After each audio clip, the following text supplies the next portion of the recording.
El temach de los motores, gracias David García. ¿Qué tal mejora un NA para hacerlo a correr?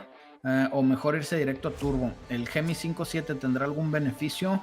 Sí, creo que saldría mejor el turbo. Es que, güey, sí puedes hacer, pero el límite de un motor de aspiración natural va a terminar siendo, si tú lo dejas con una eficiencia volumétrica al 100, o sea, le metes las mejores cabezas, el mejor árbol de levas, los mejores sistemas de escape, el mejor múltiple de admisión, la mejor admisión, o sea, el mejor filtro de alto flujo, etcétera, etcétera, el mejor cuerpo de aceleración, todo eso, y lo dejas con un 100 y cachito por ciento de eficiencia volumétrica, tu tope va a ser el desplazamiento. Entonces la única manera de ganarle más sería hacer un motor de más desplazamiento, o sea, hacer stroker o cambiar más cosas para que tengas más desplazamiento, para que el 5.7 se vuelva, no sé, güey, en un 6.4, güey, hay hasta 4.27, creo, 4.26, güey, que puedes hacer con el 5.7. Y ahí pues podrías obtener más, pero eso ya te va a costar mucho más que si al 5.7 lo dejabas 5.7 y le metías turbos o nitros. Los nitros hay que entender que es como un turbo pero químico. Hace exactamente lo mismo, el mismo fenómeno del turbo, pero lo haces químicamente. Entonces se pudiera decir eso es un supercargador o es un turbo químico. Entonces esa es la otra opción. Si no quieres meter turbos o supercharger, es irte a puros nitros, porque otra vez tu límite va a ser el desplazamiento de ese motor. Cuando vas a hacer video hablando de motores pequeños, por ejemplo serie D de Honda, ya sabemos que no te gusta la jardinería. Pero muy buena, poca información. Güey, hay muchísima info de los Honda. Se me hace que el tema es que está en inglés, ese es un gran pedito, pero sí podemos trabajar algo sobre eso. Unas recetas de 4 cilindros están chidas, porque sí he hablado de todos los motores de Honda, de todas sus series y de cómo se diferencian y de cuál es mejor que otra. El Serie D es muy legendario porque son bien difíciles de maltratar y bien difíciles de romper. Los Honditas de un solo árbol de levas a la cabeza son una máquina, güey. Es bien difícil de romperlos. Motor Vortec es bueno para el Nissan 240 SX. Cualquier LS, güey, pues mucha raza les dice Vortex porque salen de camionetas. Yo les digo LS porque es la familia de Small Block Chevy generación 3 y 4. Entonces dale, güey, o sea, cualquier generación 3 y 4 de Chevy, date vuelo. De preferencia, como es 240, para mantenerlo liviano de adelante, yo utilizaría algún bloque de aluminio, pero no es obligación. Puedes usar un bloque de fierro si quieres, nada más que pues va a estar más pesado. En verdad el motor 4.0 de Ford es muy malo. El que traía 2 o 3 cadenas de tiempo, ya no me acuerdo. El que traía árboles a la cabeza sí es muy malo, güey. Sí es muy malo. Por ese motor perdí un patrocinio con la raza de...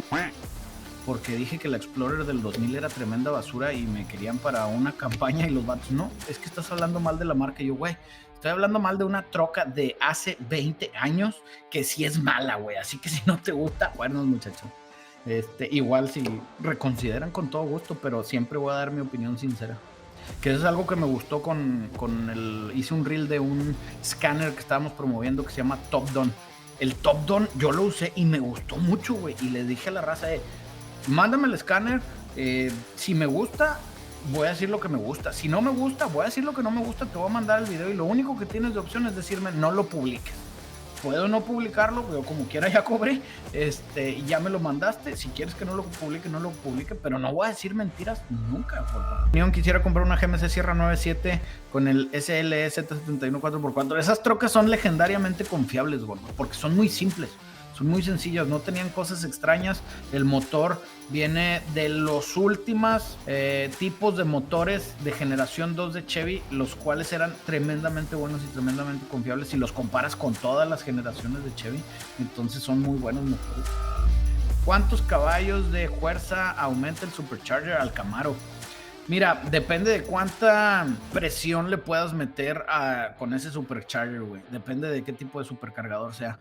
La regla fácil es que casi siempre un supercargador del que sea, güey, si es un Vortec, un Paxton, un Whipple, un Magnusson, hasta uno de LSA, le puedes aumentar el 50% arriba. O sea, si tu Camaro, si es de los de última generación que traía el LS3 o el LT1, le puedes trepar de 400 a 600 caballos más o menos, güey. Sí se los tragan toditos, Si tienes acceso a buen combustible o a Bustane, cosa que también vamos a platicar del Bustane un buen rato, que es un producto para subir el octanaje que jala bien chingón.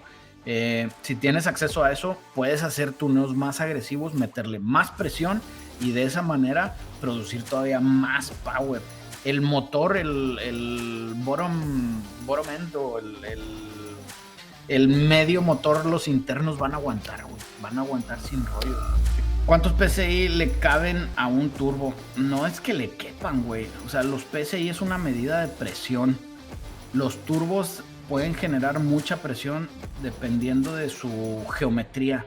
O sea, hay turbos chiquitos, van a generar poco volumen y haz de cuenta que el exceso del volumen se convierte en presión.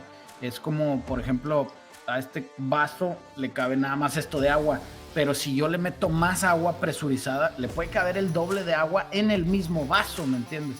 Esa es la presión. Entonces, si tu turbo tiene capacidad de meter este volumen, pero tu motor es este vaso, pues tu turbo va a crear 0 libras de presión, güey.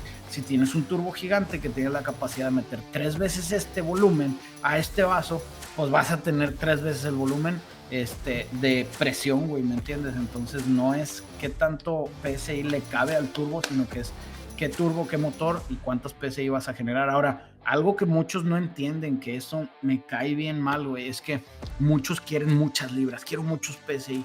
Gordo, si tu motor tiene mucha restricción, el turbo va a necesitar meter mucha presión, entonces vas a tener muchos PSI, que si al final haces un motor bien eficiente, puede ser que tengas menos PSI, pero tu motor produzca más power, güey.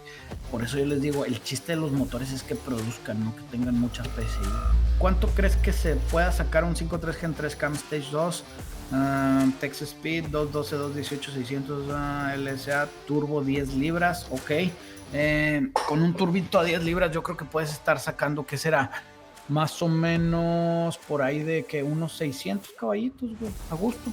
Yo creo que sí te puedes tragar unos 600 caballitos sin muchos problemas, güey. Si quieres más, posiblemente sí, los internos te van a aguantar un cacho más, si se puede, nada más que tienes que considerar en que tienes que mejorar muy considerablemente tu sistema de combustible, y además de eso tienes que mejorar la transmisión y todos los otros rollos que se van a reventar por tantos huevos. Los caballos de fuerza puede llegar un Mustang 14 Coyote Gen 1 con un supercargador y tú puedes hacer el trabajo. Sí podemos hacer el trabajo, no tiene ningún rollo. Yo me iría sobre un Whipple. Y si le atascamos un Whipple a ese motor, lo podemos subir de 400 a 600 fácil, y si le mejoramos chingos más cosas, le podemos subir igual hasta los 800, pero sí hay que meterle otro cacho más billete, no nomás el kit de Supercharger. Pero con el kit de Supercharger sí vamos a andar cerca de los 600.